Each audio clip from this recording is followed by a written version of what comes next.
कुछ ज़रूरी चीज़ें मैं आपके साथ शेयर करना चाहता हूँ।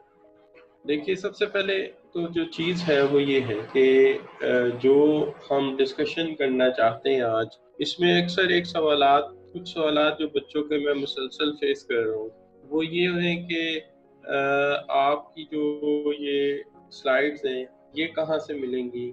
अच्छा, स्लाइड्स के अलावा जो आप डिस्कशन मटेरियल है वो हमें सेंड कर दें। कुछ बच्चे लेट जॉइनर हैं, वो आकर फिर कहते हैं कि वो स्लाइड्स कहाँ से मिलेंगी। फिर मुख्तलिफ तौर पे लोग कॉन्टैक्ट भी करते रहते हैं। मेरी कोशिश ये होती है मैक्सिमम लोगों को इन्फॉर्मेशन मैं दे दूँ। इस सिलसिले में मैं एक छोटी सी एफर्ट आपके साथ शेयर करता हूँ, ज़रा आप सब बच्चे गौर से सुनिएगा। देखिए, सबसे पहली बात जो आज मैं आपके सामने रखता हूँ वो ये है कि आपकी हेल्प के लिए मैंने एक गूगल क्लासरूम बनाया है। ये जो गूगल क्लासरूम है, इसकी डिटेल वैसे आपको ये तो पता है, आज हमारा लेक्चर नंबर 17 है। इसमें टॉपिक क्या है मैं अभी बात करता हूँ आपके साथ। इससे पहले आपको थोड़ा सा ये बता दूँ कि मैंने जो गूगल क्लासरूम बनाया है उसका ये कोड आपके सामने है। ये कोड है इसका, क्लासरूम कोड जो है TOJGOTD, ये इसका जो है जी कोड है। आप में से बहुत सारे बच्चे गूगल क्लासरूम से यकीनी तौर पे थोड़ा आशना होंगे, अगर नहीं है तो मैं आपको भी बता देता हूँ। देखिए, आपने जो है जी इंटरनेट एक्सप्लोरर पे जाना है, वहाँ पे गूगल क्लासरूम लिखेंगे तो इस तरह से आपके सामने स्क्रीन आ जाएगी। इस स्क्रीन पे आप ये जो प्लस साइन है, जो ये वाला प्लस साइन है जिस पे मैं पॉइंट कर रहा हूँ, आप जैसे इस पे पॉइंट करेंगे तो ये आ जाएगा क्रिएट या ज्वाइन। आपने एज अ स्टूडेंट ज्वाइन करना है, क्रिएट नहीं करना, ज्वाइन करना है। ज्वाइन करने का जैसे ही कहेंगे, एक आपके सामने ये आ गया। आप यहाँ पे अपना कोड लिख देंगे, कोड लिख के आप ज्वाइन कर देंगे। ये जो कोड ऊपर दिया हुआ है क्लासरूम कोड, तो ये कोड आप ज्वाइन करें, जैसे ही पुट करेंगे तो आप इसको जो है वो ज्वाइन कर लेंगे। तो मैं आपको ये बता रहा था कि आप इसको किस तरह से करेंगे। देखिए, बड़ी सिंपल सी बात है, इसमें कोई इतना कोई बड़ा मसला नहीं है कि आप ये करेंगे।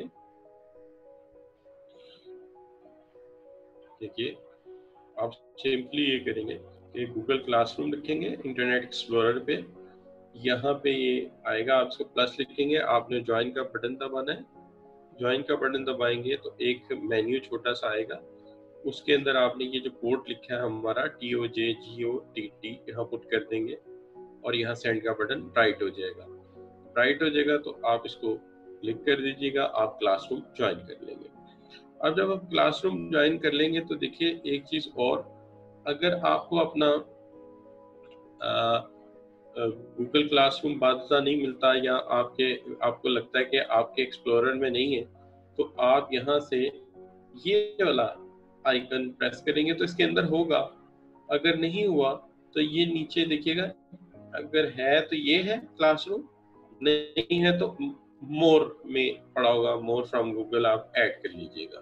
ठीक है, ये एक तरीकाकार होगा। जो मैंने आपको क्लासरूम बनाया है, मैं आपको विजिट करा देता हूँ।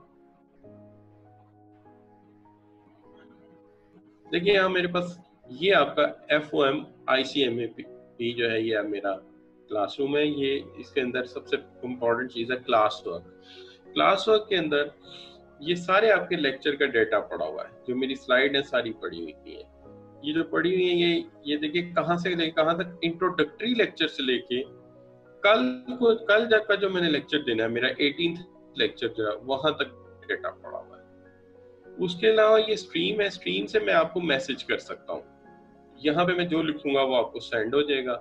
ठीक है, तो ये आपका जो है ये मैसेज यहाँ से आ सकता है। अच्छा, यहाँ पे आप मुझे भी मैसेज कर सकते हैं, लेकिन रिटन फॉर्म में। ठीक है, आप रिटन फॉर्म में मुझे भी मैसेज कर सकते हैं। तो आपके पास एक जीमेल अकाउंट होना जरूरी है।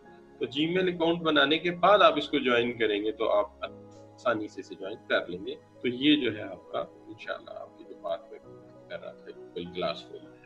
तो आई होप कि इससे बड़े मसले हल हो जाएंगे। सारा मटेरियल इसी पे मैंने रख दिया है। ठीक है, तो चलते हैं अपना लेक्चर स्टार्ट करते हैं। आज का लेक्चर जो मैं स्टार्ट कर रहा हूँ, सबसे पहले मैं आपको ये बताता चलूँ कि आज के जो हमारे टॉपिक है इसके अंदर मैनेजमेंट प्रोसीजर एंड प्रैक्टिसेस का हमारा जो है टाइटल है इस लेक्चर का, कि मैनेजमेंट प्रोसीजर एंड प्रैक्टिसेस क्या है।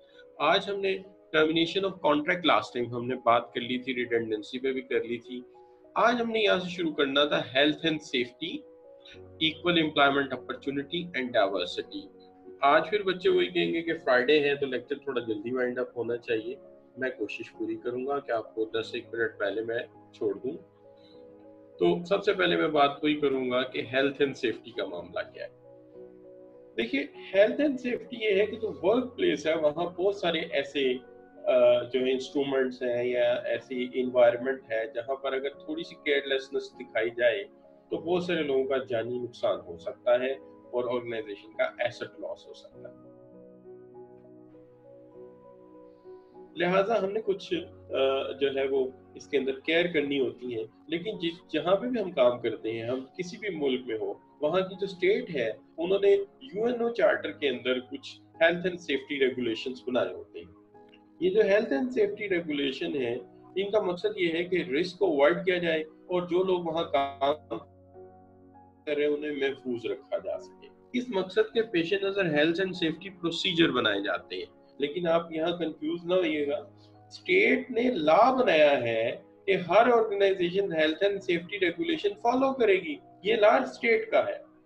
आप जब अपनी ऑर्गेनाइजेशन के अंदर आते हैं तो ये हेल्थ एंड सेफ्टी प्रोसीजर बन जाते हैं, तो आप in health and safety procedure को फॉलो करते हैं। इसका मकसद मैंने बताया कि रिस्क को मिनिमाइज करना है, लोगों के जानो माल को महफूज रखना है, ये इसके पर्पसेस है।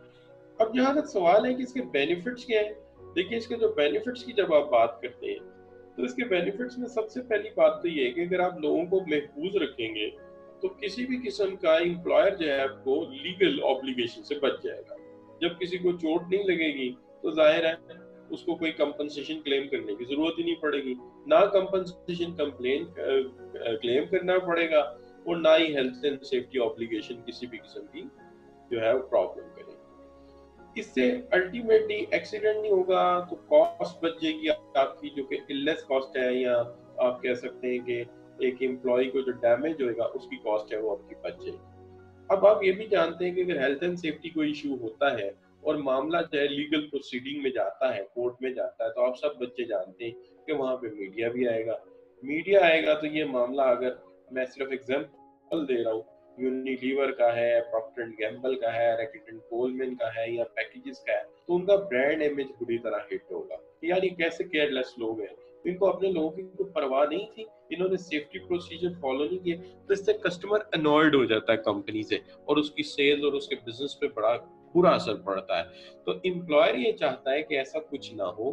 पहली बात ये है कि हम उस एक्सीडेंट से बचें, जिससे कि हमारा कोई एम्प्लॉय कहे कि मुझे जो है वो पेनल्टी पे की जाए, तो लिटिगेशन में जाएंगे तो कॉस्ट भी पे करेंगे। एक्सीडेंट होगा तो उसकी बीमारी कमारी का भी खर्चा पड़ेगा, वो भी देना पड़ेगा, और कंपनी का इमेज भी हिट होगा।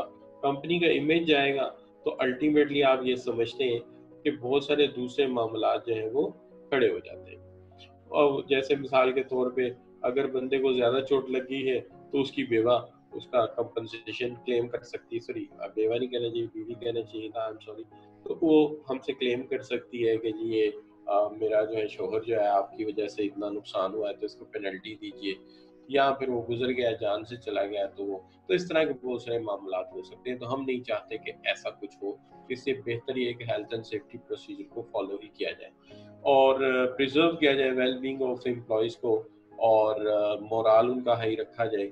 क्योंकि इसकी अल्टीमेट कॉस्ट एक कॉस्ट नहीं है, इसकी कॉस्ट ये है कि एक आपका वर्कर गया, पहली बात, वर्कर का जो जख्मी हुआ उसकी कॉस्ट, वर्कर का जो चीज डैमेज हुई उसकी कंपनसेशन कॉस्ट, उससे जो इक्विपमेंट का नुकसान पहुंचा उसकी कॉस्ट, इक्विपमेंट को रिपेयर कराओ। उसके बाद फिर ये है कि उसकी जगह जो दूसरा बंदा आएगा वो इक्वली एफिशिएंट नहीं होगा, फिर वो लॉस बेयर करना पड़ेगा आपको। अच्छा चले वो भी हो गया जी। उसके बाद फिर ये आ जाता है कि जो लोग उस हादसे को देख रहे हैं वो 2 4 5 दिन अपने फुल पोटेंशियल में काम नहीं कर सकेंगे, इन्वायरमेंट इफेक्ट होगी, और फिर जब कोर्ट में मामला जाएगा तो कंपनी का इमेज हिट होगा। तो ये सारे मामला जो है इनसे बचना है तो बेहतर ये है कि हम हेल्थ एंड सेफ्टी प्रोसीजर को फॉलो ही कर लें, ताकि हम इन मुसीबतों में फंसे ना, इन प्रॉब्लम्स में पड़े ना। तो ये इसलिए हम हेल्थ एंड सेफ्टी प्रोसीजर को बड़ा इंपॉर्टेंट समझते हैं। अब जहाँ तक सवाल है हेल्थ एंड सेफ्टी इश्यूज हैं क्या, यानी एक आम बच्चे को क्या समझ आएगी कि हेल्थ एंड सेफ्टी का मामला क्या है। एक ऐसा बच्चा जिसने कभी कोई फैक्ट्री देखी ही नहीं, प्रोडक्शन होती देखी ही नहीं, कोई ऑफिशियल इन्वायरमेंट में भी गया नहीं, अभी वो इनिशियल लेवल पे पढ़ रहा है, तो उसको समझाने के लिए क्या हो सकता है? हो सकता है कि कोई डेस्क या चेयर डोर के पास पड़ी थी, जैसे ही आप एंटर हुए your toe hit to the door, the toe hit to the table, जिससे आपको चोट लग गई, या ऐसी कोई गलती कि अनसेफ इलेक्ट्रिक प्लग लगा था, आपने उसको पकड़ा, जैसे ही पकड़ा आपको करंट पड़ा, थोड़ी देर चिपके रहे, या जो भी हुआ, तो ये नुकसान हो सकता है जिससे जान भी जा सकती है। ट्रिबल्ड वायर थी, केबल्स थी, जिसका हमने ख्याल नहीं रखा, उसकी वजह से आग भी लग सकती है और किसी को करंट भी पड़ सकता है। टॉन कारपेट है, कारपेट टॉन कारपेट ये कह लीजिए कि उनमें सलवटें कारपेट में हम परवाही नहीं कर रहे हैं या उनके बैलेंस नहीं है, तो जब भी कोई आएगा कहीं शूज अटक गया या सैंडल अटक गई तो ठोकर लगेगी, मुंह के बल गिर जाएगा। या लाइट अनलाइट पुअरली कॉरिडोर्स हैं और अपस्टेयर्स हैं या डाउनस्टेयर्स, जो भी कह लीजिए आप, सीढ़ियां हैं, कॉरिडोर है, उनमें प्रॉपर लाइट नहीं है। और सोने पे सुहागा ये है कि अगर ये फैक्ट्री है तो किसी ने लुब्रिकेंट वहां गिरा दिया है, तो पहली सीढ़ी से जो गिरेगा बेचारा धड़म धड़म धड़म करता हुआ नीचे जाके पड़ेगा। ठीक है जी, तो ये भी चोट है।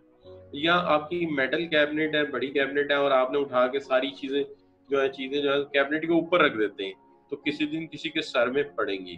तो मुझे याद है चंद दिन पहले मेरे पड़ोस में एक साहब है, वो एक्साइज में ऑफिसर है, तो उनका सर फटा हुआ था और पट्टी हुई थी। तो मैंने मजाकतन उनसे कह दिया कि भाई क्या भाभी ने फिर मारा है? तो वो हंसने लग गए। तो जैसे हंसने लगे तो मैंने उन्हें कहा हुआ क्या? कहते यार ऑफिस में मैं ये फाइलें रख रहा था, बेवकूफों ने सारे ताले उठा के कैबिनेट के ऊपर रखे हुए थे, वो जैसे ही मैं फाइल रखने लगा वो ताले सारे मेरे सर में आके गिर गए, तो वो सर फट गया उनका।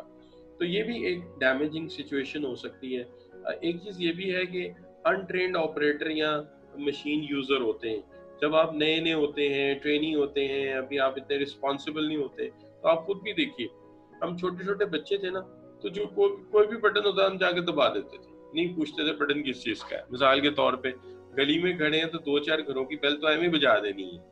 अच्छा, और ये जो है इसी तरह जो अनट्रेन्ड लोग होते हैं उनको भी होता है यार ये रेड बटन दबा के देखता हूँ क्या होता है, ये जरा येलो वाला बटन दबा के देखते हैं क्या होता है। तो ये होता है, या फिर ऐसी सूरत में सिर चोट लग सकती है। या फिर ये है कि वो आपने देखा होगा कि शीशे को मार्क करना जरूरी होता है, क्योंकि आजकल जो ग्लास की क्वालिटी है वो इतनी ऊपर चली गई है कि अगर मैं एक रूम के दरमियान में एक ग्लास लगा दूं तो आप यही समझेंगे कि ग्लास नहीं है, क्योंकि वो ट्रांसपेरेंट है, बहुत ज्यादा वाज़िया और इतना क्वालिटी का ग्लास है। तो उससे होता है कि अगर ये अनमार्क है तो जो आने वाला वो तो अपनी पेस पे आएगा। तो आम तौर पे अगर वो राइट हैंडर है तो उसका राइट वाला नी और माथा लगेगा आके उसके अंदर, तो उसका जो है वो फोरहेड और राइट नी जो है वो टकराएगा। अमूमी तौर पे मैंने ये नोट किया है। और फिर जो शुगल बनता है वो तो आप जानते ही सब बच्चे। तो ये जो है सारी चीजें जो है ये हेल्थ एंड सेफ्टी वायलेशन, और भी बहुत सारे होते होंगे, लेकिन मैंने जरा थोड़ा सा आपको समझाने के लिए चंद एक बातें लिख दी कि ये हो सकती है। ठीक है जी। इसी तरह वेट फ्लोर है, वेट फ्लोर भी एक मसला होता है। आपको भी जाते हैं मैकडोनल्ड जाते हैं, KFC जाते हैं, तो जब वो फर्स्ट धो रहे होते हैं तो उन्होंने वहां लिखा होता है, एक बोर्ड लगा होता है वेट फ्लोर के, ध्यान रखना वेट फ्लोर है, वरना ऐसा ना हो कि तुम बर्गर लेके जा रहे हो, नीचे वेट फ्लोर है, पता कोई नहीं, वो बंदा बेचारा वहीं पड़ा हो, बंद उसका वो गिरा हुआ है, टिक्की वो गई हुई है, और जनाब वो बर्गर वहीं पड़ा है, और उसके बाद वो क्लेम कर रहा हो कंपनी से कि जनाब मैं तो आया था ठीक, आपने तो मुझे बर्गर देना था, आपने मेरा टखना भी तोड़ दिया, चले आए जरा आप मैं सू करता हूँ, जरा कंपनसेशन क्लेम करता हूँ, पे बैक करें जरा बर्गर के पैसे, एक बर्गर भी आप टावर बर्गर दें, बड़ा बर्गर दें, और ये जो मेरे टखने पे चोट लगी है जरा ये आर्थोपेडिक का खर्चा भी मुझे दें। तो ये सिचुएशन पैदा हो सकती है। लिहाजा इससे बचना है तो हमें चाहिए कि कुछ की एरियाज के ऊपर काम करें। वो की एरियाज कौन से हो सकते हैं? की एरियाज ऐसे हो सकते हैं कि हेल्थ एंड सेफ्टी पॉलिसी बनाई जाए। एक ऐसी हेल्थ एंड सेफ्टी पॉलिसी बनाई जाए जो कि इन्फोर्स की जाए ऑर्गेनाइजेशन के अंदर, उसके लिए अरेंजमेंट किए जाए और एम्प्लॉयज़ की पूरी तवज्जो हासिल हो उसको, ताकि एम्प्लॉयज़ भी आइडेंटिफाई करें कि कोई रिस्की एरिया है तो वो बताएं कि सर यहाँ रिस्क हो सकता है, इसका कुछ करें, ये चेन अनकवर है या ये मोटर हीट अप हो रही है और इसके ऊपर इसका जो है वो कूलेंट काम नहीं कर रहा, तो आप जरा प्लीज इसको वॉच आउट करें। तो ये इस तरह की चीजें आइडेंटिफाई हो, रिस्क फ्री प्लांट हो, और इसी तरह जो है इंकरेज किया जाए कि हैंडलिंग और स्टोरेज और ट्रांसपोर्ट आर्टिकल जो सब्सटेंस है उनमें केयर की जाए। पर्टिकुलरली अगर हैवी लोड है तो उसको किसी के कंधों पे ना उठवाया जाए, उसको पोर्ट करने के लिए प्रॉपर डिवाइसेस हो, क्योंकि बैकबोन में एक दफा चोट आ जाए, नर्वस सिस्टम इफेक्ट हो गया, बंदा तो पैरालाइज हो जाएगा बेचारा। तो लिहाजा इस तरह का जुल्म ना किया जाए। आप अक्सर मैं फ्रूट मार्केट जाता हूँ, जिसको आप सब्जी मंडी कहते हैं, तो मैं अक्सर जाता हूँ तो वहाँ पे पोर्टर होते हैं, वो चंद रुपयों की खातिर इतना वजन सर पे उठा लेते हैं, मुझे बड़ी शर्म आती है। मैं आम तौर पर नहीं कहता हूँ कि मैं घर से ट्रॉली ले आता हूँ, आप वैसे पैसे ले लो लेकिन मैंने सर पे वजन नहीं उठवाना। कोई खुदा का बंदा, कोई वजीर सेहत, कोई इंसान, कोई एनजीओ ऐसी नहीं है जो उनको कुछ ना करे, कम से कम एक सेफ्टी बेल्ट ही दे दे। 250-300 रुपए की बेल्ट होती है, वो बेल्ट ही उनमें तकसीम कर दें एक एक, और चेक एंड बैलेंस रखें। जो जो पोर्टर बेल्ट नहीं लगाता उसको निकाल दें, उसे एक दिन के लिए निकाल दें, वो ठीक हो जाएंगे बेचारे। लेकिन ये जो है इस चीज पे कोई फोकस नहीं करता। हालांकि होना चाहिए, इट्स अ गुड वर्क, कोई इतना ज्यादा कॉस्टली भी नहीं है। चले एनीवे आपके साथ अपने पॉइंट पे, लेकिन हम अपनी ऑर्गेनाइजेशन में ये जुल्म ना करें, वजन ना उठवाएं। वजन उठाने के लिए देखिए एक छोटी सी चरखी मिल जाती है, एक छोटी सी वो वेट बेयरिंग शाफ्ट मिल जाती है, उसके ऊपर आप 3-4 मंजिल ऊपर तक मटेरियल लेके जा सकते हैं। कोई ज्यादा खर्चे का काम नहीं है, पैसा भी बचता है, वक्त भी बचता है, मजदूर की जान भी बचती है।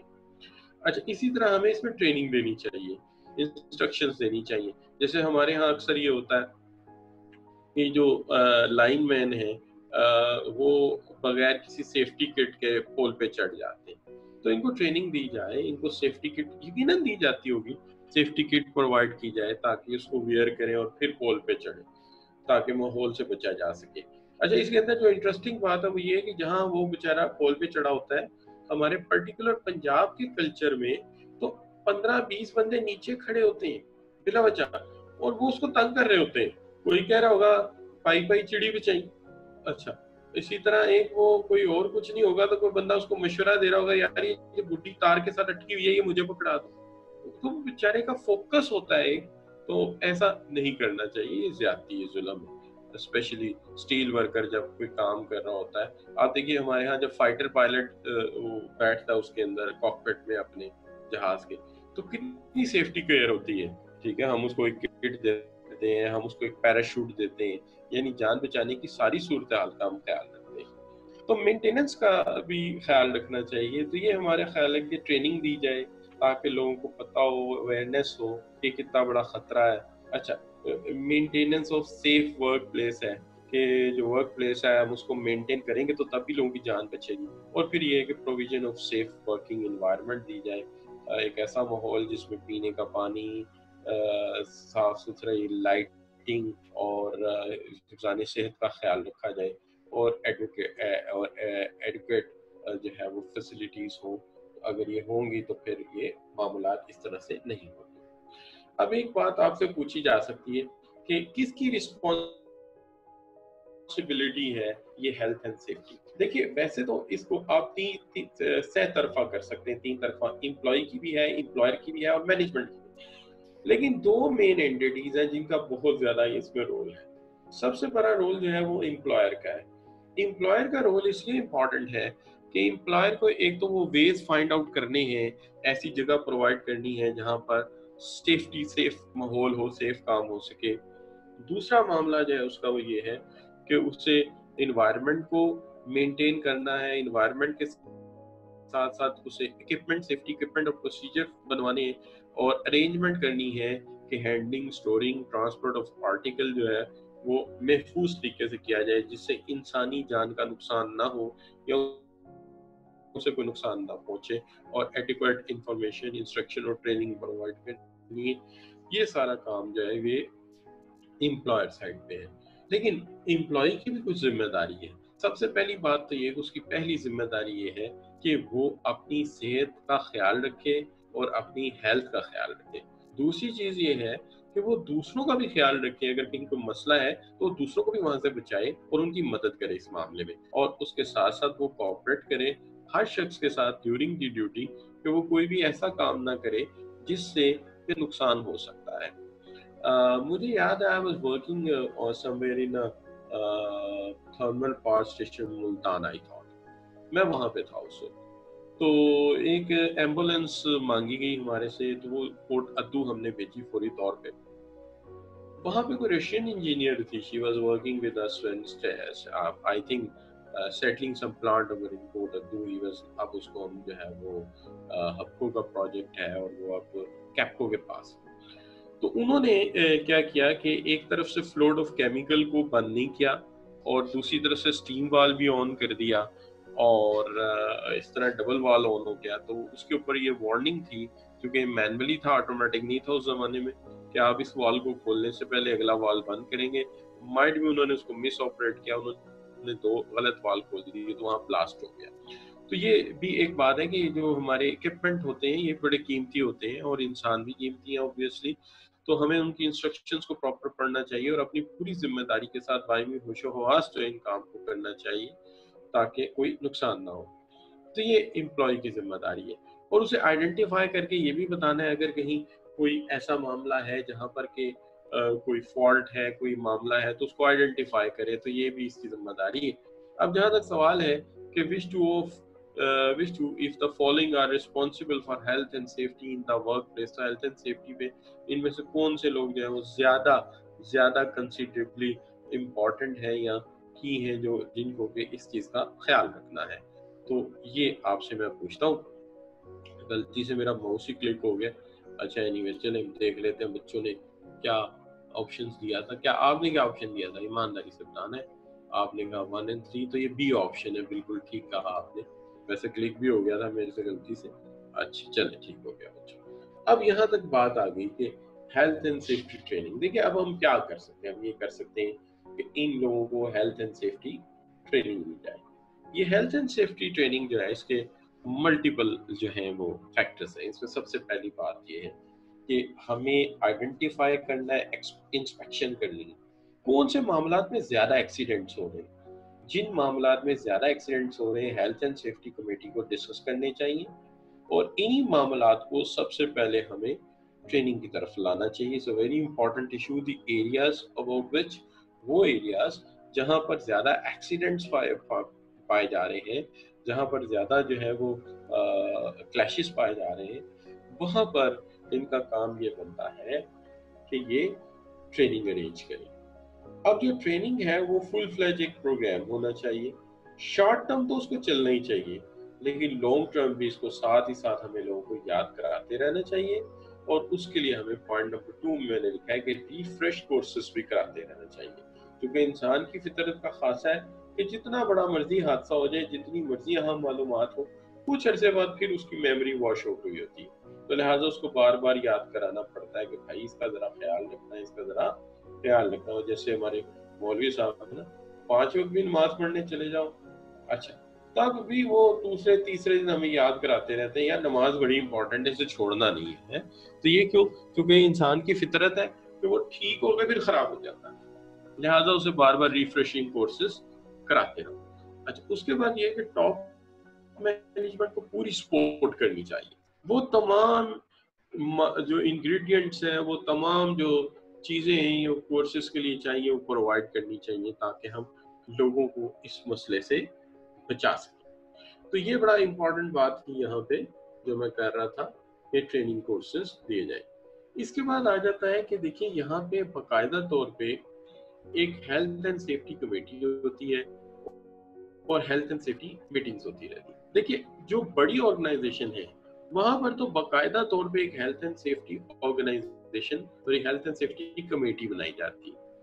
आगे चल के जब मैं कॉर्पोरेट गवर्नेंस पढ़ाऊंगा आपको, तो वहां जाके बताऊंगा कि हेल्थ एंड सेफ्टी कमेटी में भी इम्पोर्टेंट और बड़े पढ़े लिखे लोग बैठते हैं। आमतौर पे नॉन एग्जीक्यूटिव डायरेक्टर बड़े मेच्योर किस्म के इसको हेड कर रहे होते हैं, और वो इस कमेटी के अंदर जो है वो time to time risk factor को आइडेंटिफाई करते हैं और उन रिस्क फैक्टर को अवॉइड करने के लिए जो है वो रेमेडीज लेते रहते हैं। लेकिन जो छोटी ऑर्गेनाइजेशंस होती हैं जहां पर के एम्प्लॉयज की तादाद जो है वो 10 से 15 है, अब 10 से 15 एम्प्लॉयज हैं, उनमें हम सेफ्टी कमेटी बना दे तो 5 उसके मेंबर बना दे तो बाकी 10 छोड़ दें, यानी ऐसा सूरत जरा मुश्किल हो जाएगी। बड़ी ऑर्गेनाइजेशन में सेफ्टी कमेटी होती है और जो छोटी ऑर्गेनाइजेशन होती है वहां पे ये नहीं होता 5 को ले लिया 10 को छोड़ दिया, सबको ही सेफ्टी कमेटी बना लिया जाता है, सबको safety health and safety meeting में बुला लिया जाता है, यानी हर बंदा ही हेल्थ एंड सेफ्टी का मेंबर होता है, लिहाजा सबको बुला लिया जाता है और एक मीटिंग हेल्ड हो जाती है।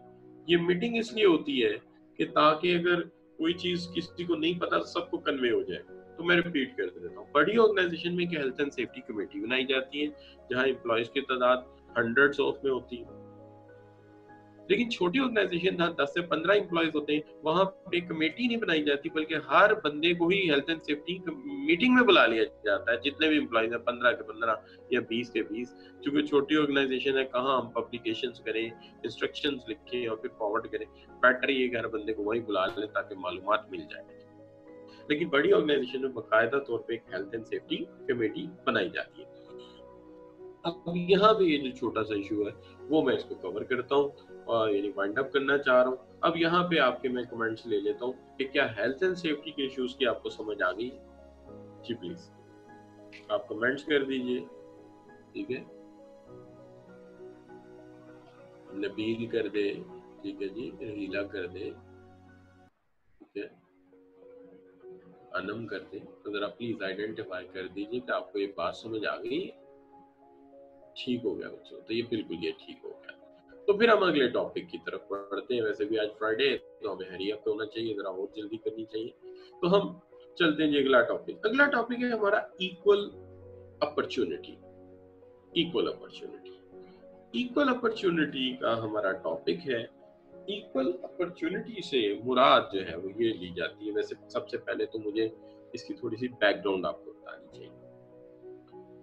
देखिए मैं कभी मतलब आप कह लीजिए कि एग्जैक्ट उस इन्वायरमेंट में तो गया नहीं, लेकिन मैंने जो अभी तक पढ़ा है ह्यूमन रिसोर्स मैनेजमेंट की बुक्स में और मुख्तलिफ जगह पे जो है उसके अंदर ये लिखा है कि किसी जमाने में अमेरिकन में तासुब पाया जाता था, शायद अब भी पाया जाता हो। तो वहां पे एक बात समझी जाती थी कि जो वहां पे 2 तरह के लोग ज्यादा हैं, एक अफ्रीकन अमेरिकन कहलाते हैं या ब्लैक अमेरिकन कहलाते हैं। ये दोनों जो है, ये इनमें से ब्लैक अमेरिकन जो है वो तो आई थिंक जिनको रेड इंडियंस कहते हैं, तो शायद उनके नेटिव बाशिंदे हैं, और एक अफ्रीकन है जो किसी वजह से अमेरिका पहुंच गए। एक मैंने पुराने जमाने में मूवी देखी थी कि गुलाम बना के ले गए थे अफ्रीकन को, शायद गोरे, ये जो ब्रिटिश थे, तो इस वक्त ये रूल करते थे अमेरिका में। तो इन्होंने यहाँ से उठाया कालों को और वहां ले गए, जो आई थिंक मतलब not exactly the history time and date भी मुझे पता। तो वहां पे कुछ काले लोग हैं और कुछ गोरे लोग हैं। जो गोरे हैं वो अपने आप को सुपीरियर समझते हैं और जो काले हैं वो जो है उनको उनके लिए तासुब रखते हैं, और काले भी थोड़े से एनॉयडिंग हैं, यानी आप ये कह भी सकते हैं कि थोड़े रूड से हैं, बदतमीज से। मेरी एक दफा किसी इंटरनेशनल कॉन्फ्रेंस में मैंने बिहेवियर देखा तो मुझे फर्क नजर आया, लेकिन सारे नहीं। One of the my trainer was from Africa, और वो जो है वो एक लम्स में एक ट्रेनिंग हुई थी टीचिंग की, वहाँ मैं 3 डेज के लिए वर्कशॉप पे गया था। तो मुझे याद है लम्स लाहौर में, तो वो बहुत ही अच्छा आदमी था। आई थिंक उसका नाम मुझे एग्जैक्टली बड़ा मुश्किल सा नाम था उनका सर का, but not all but a few of them. तो ये मैं नहीं कह रहा, ये अमेरिकन का ख्याल था कि काले रूड हैं और थोड़े से कह लीजिए कि कोऑपरेटिव नहीं। तो वहां भी ये होता था कि जो एम्प्लॉयर होते थे वो इस झमेले में पड़ते ही नहीं थे, वो सारे एम्प्लॉयज गोरे रख लेते थे, कालों को अपॉइंट ही नहीं करते थे, कालों को अपॉइंट ही नहीं करते थे। होते होते होते होते वो सिचुएशन पहुंच गई जो आज इंडिया में इससे भी वर्स हो गई। इंडिया में आज आप जानते हैं कि जैसे मुसलमान जो हैं उनके लिए कोई जॉब नहीं है, अगर उन्हें जॉब करनी है तो 3 या 4 जॉब ऐसी हैं जो मुसलमानों को दी जाती है, जो मुसलमानों की तालीम भी नहीं है।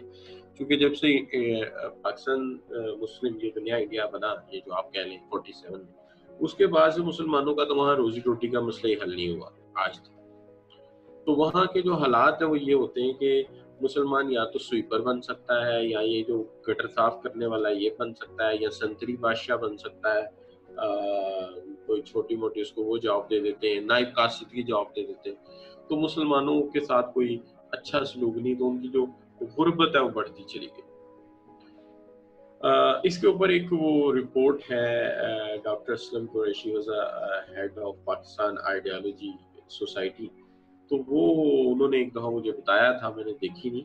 सच्चे रिपोर्ट के नाम से एक सिख सदर था इंडिया का, आई थिंक आरपी सिंह या कुछ ऐसा उसका नाम था, बीपी सिंह कुछ ऐसा नाम था, उसने बनवाई थी। उसके अंदर ऐसे हकायक हैं कि अगर आप पढ़े तो आप रो पड़े कि क्या मुसलमानों के साथ मसलूक हो रहा है आज भी।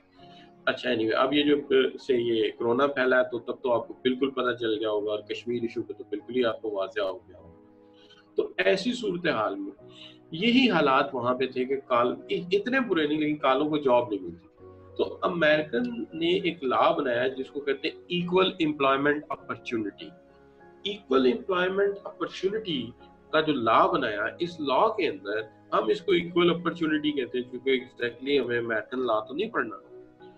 तो उन्होंने इसको ये कहा कि जी जो है हम एक डिस्क्रिप्शन दे रहे हैं कि जी तमाम लोग जो कैंडिडेट आप कॉल करेंगे, तमाम लोगों को कॉल करेंगे, सब लोगों का नौकरी के बराबर का हिस्सा है, हक है कि वो जॉब करें। So everybody has a right to do the job. So therefore selection, training और तमाम मामलात में आप सबके साथ बराबरी का सलूक करेंगे, और रंगो नस्ल की बुनियाद पे कोई भी तरजीह किसी को नहीं देंगे। यानी अगर आप इसको कह लें तो हज्जतुल विदा वाली वो जो नबी वसल्लम की स्टेटमेंट है ना, बिल्कुल सही। काले को गोरे और गोरे को काले पर कोई फौकियत हासिल नहीं है, अरबी और अजमी को अरबी पर कोई फौकियत हासिल नहीं है। तो यही बात यहाँ पे की जा रही है कि किसी भी इंसान को दूसरे पर किसी किस्म की तरजीह नहीं दी जाएगी, सबको मुलाजमत के बराबर मौके हासिल होंगे। लिहाजा हम फेयरनेस से काम लेंगे। ये वो फेयरनेस है जिसके लिए आप क्रीम में लगाते रहते हैं। ये फेयरनेस वो वाली है जिसमें सबके साथ बराबरी का सलूक किया जाएगा, रिकग्निशन में, तमाम लोगों को देखिए दूसरे पॉइंट पे रिक्रूट करने में, सिलेक्शन करने में, ट्रेनिंग करने में, प्रमोशन देने में, हर इंसान पर बराबरी की बुनियाद पर सलूक किया जाएगा। इस बुनियाद पे नहीं कि किसी का रंग काला है तो उसको प्रेफर ना किया जाए, गोरा है तो प्रेफर किया जाए, ऐसा कुछ भी नहीं होगा। इसके अंदर पर्टिकुलरली आप मैरिटल स्टेटस, रेस यानी नस्ल, नेशनैलिटी, एथनिक ओरिजिन, मजहब की मज़ाहब की बुनियाद के ऊपर, और ट्रेड यूनियन मेंबरशिप, और पर्टिकुलरली उम्र और डिसेबिलिटी की वजह से किसी के साथ कोई मुख्तलिफ सलूक नहीं कर सकते। सबके साथ आपको बराबर सलूक करना पड़ेगा।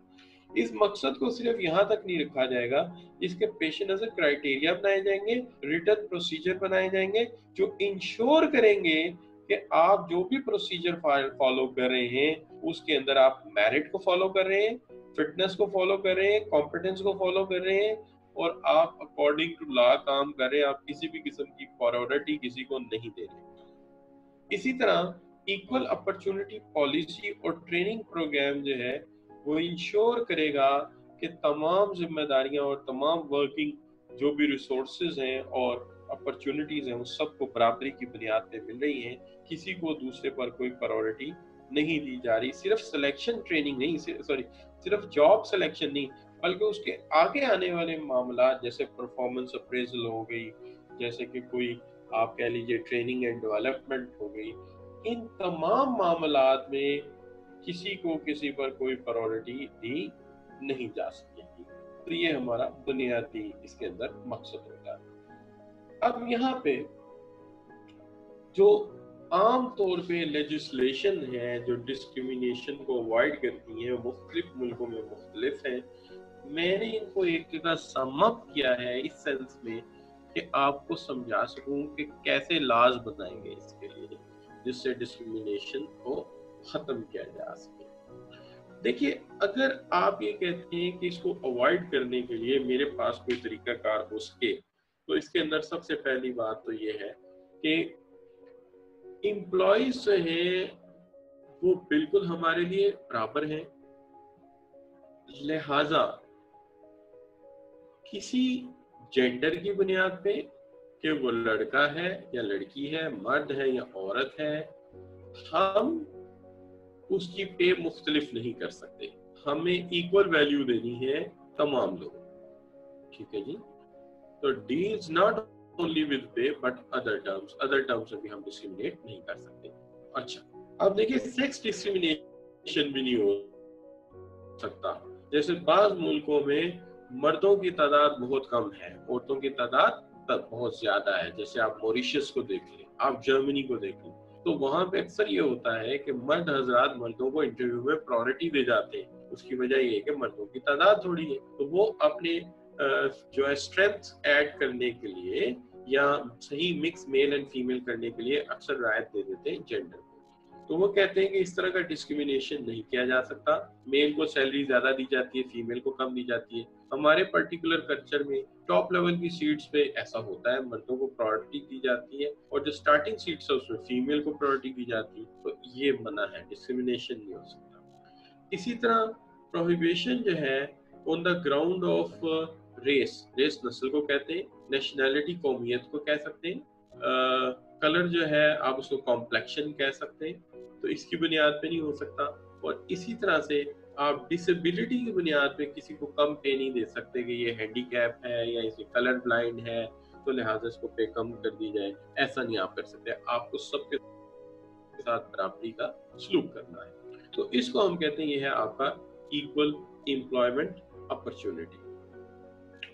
यहाँ तक क्या आपको ये बात समझ आई है कि बराबरी का मतलब क्या है या इक्वल एम्प्लॉयमेंट अपॉर्चुनिटी में किस चीज को कह रहा हूँ बच्चों? Do you understand? तो मैं यहाँ पे आपके कमेंट्स में देखता हूँ कि क्या ये बात आपको समझ आई है सब बच्चों को। चलिए जी जरा कमेंट्स कीजिए। तो अल्हम्दुलिल्लाह अभी तक यहाँ तक आपको बिल्कुल क्लियर है। अब हम चलते हैं, बात करते हैं बड़ा इम्पोर्टेंट छोटा सा टॉपिक है, छोटा नहीं इम्पोर्टेंट है सेंस में, व्हाट इज डाइवर्सिटी। देखिए डाइवर्सिटी जो है हमारा एक इम्बोडाइज बिलीफ है that people should be valued for their differences and variety. लोगों की कदर और कीमत इसलिए है कि वो एक दूसरे से वैल्यूज और वैरायटी के एतबार से मुख्तलिफ है। अल्लाह ताला ने तमाम लोगों में जो सलाहियतें तकसीम की हैं वो बेशक वैसे बराबर हों, लेकिन किसी शख्स को कोई चीज ज्यादा है, किसी में लॉजिक ज्यादा है तो किसी में बोलने की सलाहियत ज्यादा है। कोई एक्सट्रोवर्ट है, कोई इंट्रोवर्ट है। एक्सट्रोवर्ट है तो उसमें कन्विंसिंग पावर ज्यादा है, इंट्रोवर्ट है तो उसमें लॉजिकल सेंस ज्यादा है। तो आप ये कह सकते हैं कि किसी के पास कोई सलाहियत है तो किसी के पास दूसरी सलाहियत है। लिहाजा कदरों कीमत लोगों की इस बुनियाद पे है कि उनके पास जो है they are diverse in their nature. हम जब ऑर्गेनाइजेशन में अपने एम्प्लॉयज को अपॉइंट करते हैं तो हमारी ये ख्वाहिश होती है कि हमारी जो वर्क फोर्स है वो बहुत ज्यादा डाइवर्सिफाइड हो, बहुत ज्यादा डाइवर्सिफाइड हो। डाइवर्सिफाइड होने में हमें क्या फायदा है? डाइवर्सिफाइड होने में हमें ये फायदा है कि जनाब जो हमारा जो स्किल्स का लेवल है वो इसमें बढ़ जाता है। स्किल्स का लेवल जो है वो बढ़ जाता है, यानी आप ये कह सकते हैं कि मुख्तलिफ तरह के लोग होंगे तो हमारी ऑर्गेनाइजेशन ज्यादा अच्छी होगी। शायद मेरी बात को आप इस तरह ना समझें, मैं आपको इस तरह समझा। देखिए फर्ज कीजिए कि किसी को बुखार है, आप उसे कहाँ लेके जाएंगे? आप उसे डॉक्टर के क्लिनिक पे ले जाएंगे, डॉक्टर साहब उसको मशवरा देंगे, दवाई लिख के देंगे, वो इंशाल्लाह ठीक हो जाएगा। लेकिन फर्ज कीजिए कि एक बुजुर्ग है आपकी गली में, उनको बुखार भी है, उनका ब्लड प्रेशर भी लो हो रहा है, थोड़ी बहुत उनको हार्ट ट्रबल भी है, डायबिटिक भी है, उन्हें क्लिनिक पे नहीं लेके जाएंगे, उन्हें आप हॉस्पिटल ले जाएंगे। भाई मैं आपसे पूछता हूँ हॉस्पिटल क्यों लेके जाएंगे? आप कहेंगे सर मैं हॉस्पिटल इसलिए लेके जा रहा हूँ कि वहाँ हर तरह का डॉक्टर होगा, वहाँ पर कार्डियोलॉजिस्ट भी होगा, ठीक है जी, इसी तरह वहाँ पे जो है नेफ्रोलॉजिस्ट भी होगा, वहाँ पे डॉक्टर ऑफ मेडिसिन भी होगा। तो जनाब ये डाइवर्सिटी होगी वहाँ पे डॉक्टर की, जो प्रॉब्लम होगी वो डॉक्टर आ जाएगा और बाबा जी को फिट कर देगा। अब आप अगर इस तरह से कर रहे हैं तो क्यों हॉस्पिटल लेके? क्योंकि वहाँ डाइवर्स स्किल है, आर्थोपेडिक भी है, न्यूरोलॉजिस्ट भी है, कार्डियोलॉजिस्ट भी है, डर्मेटोलॉजिस्ट भी है, गायनेकोलॉजिस्ट भी है, पैथोलॉजिस्ट भी है, उसके साथ साथ जनाब आर्थोपेडिक सर्जन भी बैठा हुआ है, फिजियोथेरेपिस्ट भी है। तो जनाब वो एक कॉम्बिनेशन है। इसी तरह हर वो ऑर्गेनाइजेशन जहाँ पूरी स्किल्स होती है, ये कार मैन्युफैक्चरर है, उसके पास मैकेनिकल इंजीनियर भी है, इलेक्ट्रॉनिक्स इंजीनियर भी है, एरोडायनेमिक्स भी है, कॉस्ट अकाउंटेंट्स भी है, डेकोरेटर और डिजाइनर्स भी हैं। तो जनाब इसकी वर्थ होगी ना। ये बात, यही वजह है कि आप बाबूजी को लेके कहाँ गए, हॉस्पिटल। अब इसका फायदा होगा, जो डॉक्टर चाहिए होगा वो अवेलेबल हो जाएगा ऑन वन कॉल, एक ही जगह सारे डॉक्टर एक छत के नीचे तमाम सहूलियात। ठीक है जी, पता चले जनाब 3 4 6 8 दिन में बाबा जी फिट हो गए, फिट हो जाएंगे हैं, और फिट होकर आप देखेंगे क्रिकेट के ग्राउंड बच्चों के साथ क्रिकेट खेल, पास बॉल करा रहे, ये 140 किलोमीटर की स्पीड पे गेंद जा रही बच्ची। आप कहेंगे क्यों जी, ये फैसल उन्हें हॉस्पिटल लेके गया, हॉस्पिटल ने फिट कर दिया। अच्छा चले छोड़े, हम अपनी बात करें। अब बात ये कि डाइवर्सिटी के ऊपर ब्रॉडर रेंज ऑफ स्किल्स होंगी, यानी स्किल्स जो है वो बहुत बड़ी रेंज में होनी चाहिए, हर स्किल हो। इससे हमारा कंपेटिटिव एडवांटेज बढ़ता है, हम कंपेटिटर के मुकाबले में ज्यादा काबिल होंगे, जो चीज चाहिए होगी उसका मशवरा मिलेगा, हम जल्दी स्ट्रेटेजी बनाएंगे और इफेक्टिव रहेंगे। इसके नतीजे हमारी इफेक्टिवनेस और एफिशिएंसी बढ़ेगी। इफेक्टिवनेस और एफिशिएंसी बढ़ने से नेचुरली हम ज्यादा मार्केट में सरवाइव कर सकेंगे, पोटेंशियल ले सकेंगे, और इसके साथ साथ हमारी क्रिएटिविटी और इनोवेशन भी बढ़ेगी।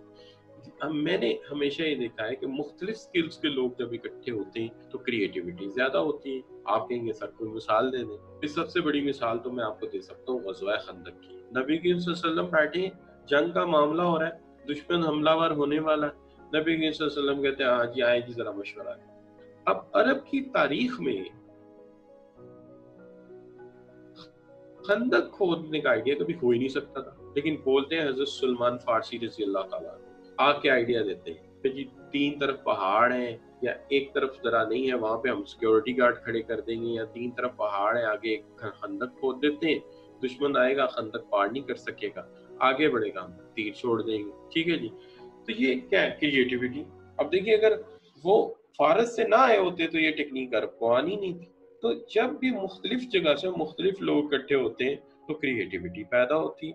आप आज की रिसर्च देखिए, बड़े मशहूर एक स्टैटिस्टिशियन है, मेरे उस्ताद रह चुके हैं, इस professor at LUMS and professor at Michigan University and Cambridge University. तो वो मुझे कहा करते थे कि मुबशर याद रखना, ये जितनी नई रिसर्च हुई है ना, it is not by the one field, it is now working by the people of different field over a cup of tea। यानी वो चाय पी रहे हैं इकट्ठे होकर, दो मुख्तलिफ फील्ड के लोग, और वो आइडियाज इकट्ठे करते हैं तो क्रिएटिविटी हो जाती है। जैसे बायोकेमिस्ट्री, केमिस्ट्री एंड बायो, ठीक है जी, क्या कहते हैं, genetic engineering, engineering knowledge and genetics. Similarly आपकी फील्ड में आगे चल के econometrics, a combination of mathematics, quantitative techniques and business science become econometrics। So this is what you can say कि जब मुख्तलिफ फील्ड के लोग इकट्ठे होते हैं तो एक क्रिएटिविटी पैदा होती है। अच्छा, अब यहाँ पे एक सवाल आपके सामने रखा है, the concept of diversity embodies the belief people should be sorry। तो क्या इसका कॉन्सेप्ट है, people should be? जी शाबाश।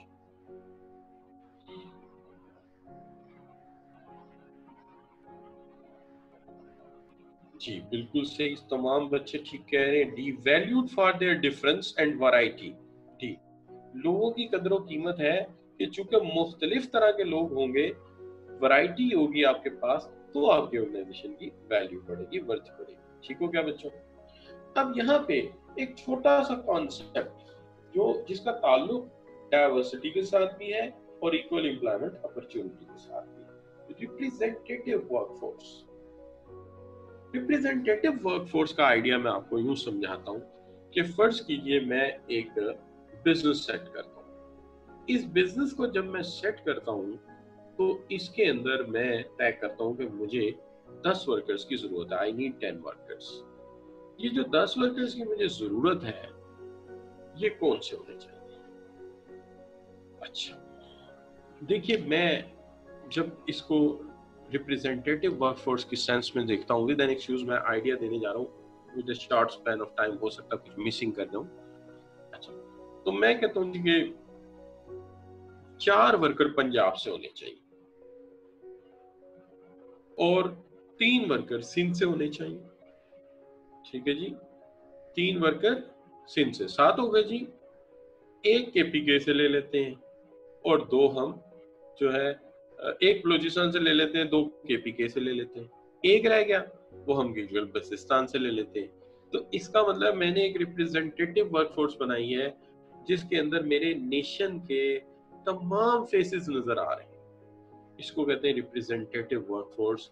ये एक ऐसी वर्कफोर्स बनाई जिसमें हर तरह का चेहरा नजर आ रहा हो, आपके तमाम जो कल्चर्स हैं वो नजर आ रहे हैं। तो रिप्रेजेंटेटिव वर्कफोर्स है। ये भी एक एफर्ट है डाइवर्सिटी की तरफ। देखिए, इससे बड़ी डाइवर्सिटी क्या होगी?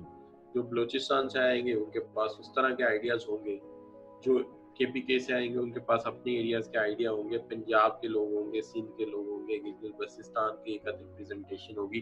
तो ऐसी वर्कफोर्स को तो कोई शिकस्त ही नहीं दे सकता।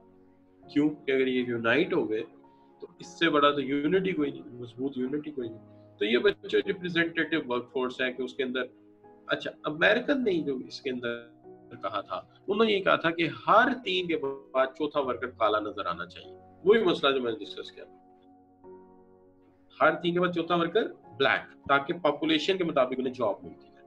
इसको कहते हैं रिप्रेजेंटेटिव वर्कफोर्स।